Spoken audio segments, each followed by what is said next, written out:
They say that boat speed makes a tactical genius, and it's true that if you're fast, it's much easier to pick your path around the racetrack. But assuming the tuning guide has delivered you a quick boat, and you have the team and the technique to sail it fast, then the next step is to sail in the right direction.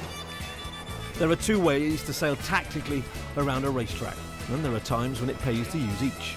One way is to get all of the available information on the weather and create an overall game plan.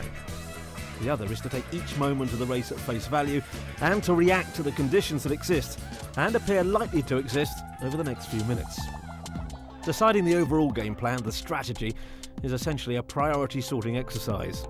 There are too many variables on the racecourse to get them all right all of the time, but if we can decide which are going to make the most difference on our race day and on our race course, well, we can focus on them and not worry about the rest.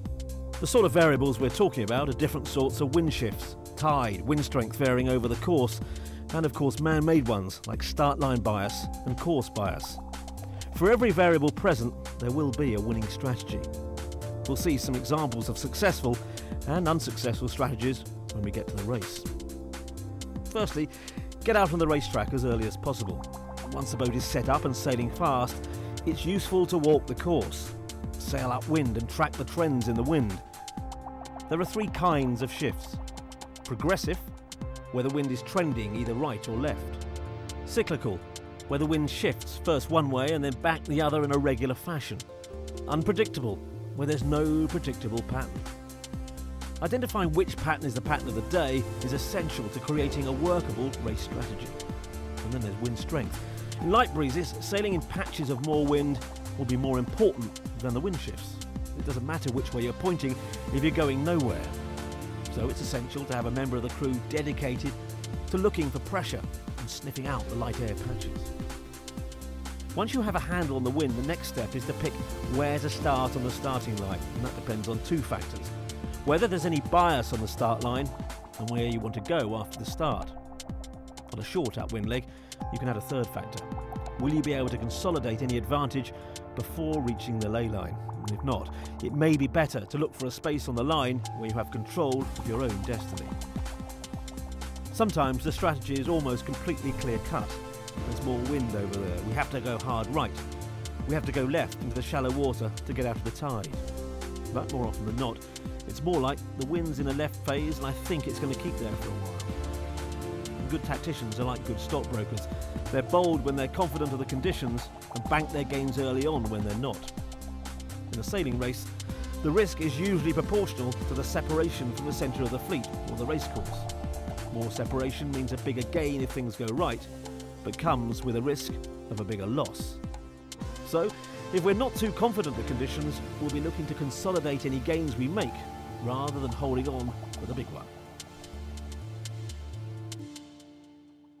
And then, you're off, bursting off the line with pace in a clear lane, easing out in front of the opposition, and beginning to dictate the race to the rest of the fleet. Sounds easy. If you find that clear air to sail in will make all the difference, that has to be the first priority. And how do you keep clear air once you have it? Well, that depends on the boats around you. If you have space to leeward, you can sail lower and fast to try and get the bow out on the fleet. If you do have boats beneath you, it's vital to stay as high as possible to avoid falling into their disturbing influence. If you're in a sandwich, you just have to do what the boats either side of you are doing to avoid being spat out of the back. And if all fails, well, you've just got to try and find a clear lane on port. In dirty wind, we're sailing half a knot slower and 3 degrees lower than the competition. We've already talked about separation and risk, but we can't always win just by following everyone else around. We use the first part of the beat to make our move, either getting in phase with the oscillating shifts or moving towards the favoured side of the course. The more confident we are, the more we can separate. Sailing up the course in big fleets, like those enjoyed by the Laser SB3, you'll certainly encounter traffic. If you're on starboard, you have the power, but if you're on port, you have to decide how to react, and there are only two options. Duck the right-of-way boat if you want to get to the right, or you are near the top mark. Tack underneath them if the wind is in a right-hand phase and you think it will come back to the left. If the other boat is too advanced to make a lee bow stick, tack early whilst your bow is still in front of theirs. So that way you'll have clear wind and will be able to tack at will. Notice that at the front of a fleet, a starboard boat will often give way to a port one, waving him by. That's because he'd rather keep going in clear wind than be forced about by an aggressive lee bow. At some stage, we want to put any gains into the bank. In oscillating conditions, this may be quite early on.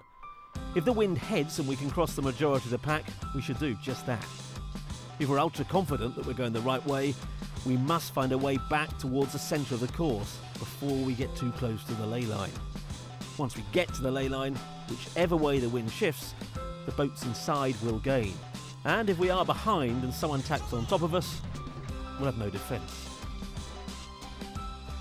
Downwind in a planing sports boat with a large Jenica, there's one golden rule: sail in maximum pressure. Small wind shifts of 5 or 10 degrees will be nothing compared to a 2 or 3 knot increase in wind speed. The difference in downwind sailing angle between boats with 2 or 3 knots of different wind speed can be as much as 30 degrees, which will cancel out any small wind shift. So look for the pressure. Sail in maximum pressure, and that will be the fastest way downwind. But while looking out for the pressure, it's important to keep an eye on how the course is orientated towards the wind direction.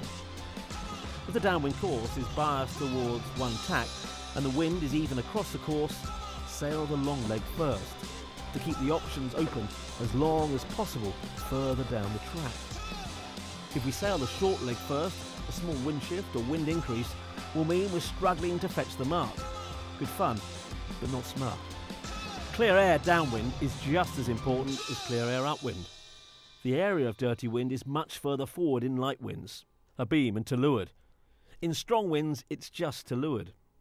So, in light winds, we have to defend from boats close behind, whereas in strong winds, they'll have to be alongside to slow us down. One of the simplest attacking moves downwind is during the jibe. First, we soak below the line of boats ahead. Now, if we start our jibe just as they do, we'll turn with them, right in our dirty wind zone. And hopefully our momentum will take us past.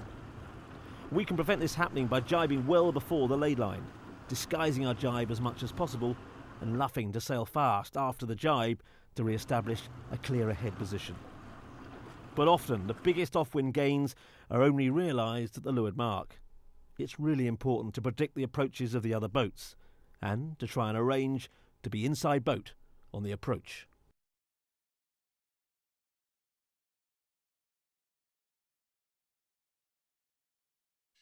Tactics is a complex chess game that can delight or exasperate, but there are a few simple ground rules. If I was to give 3 points on tactics, my basic summary would be: keep it simple, try and stay away from the corners and any ley lines, and make a plan. In the pre-start, make a plan and try and sail to that.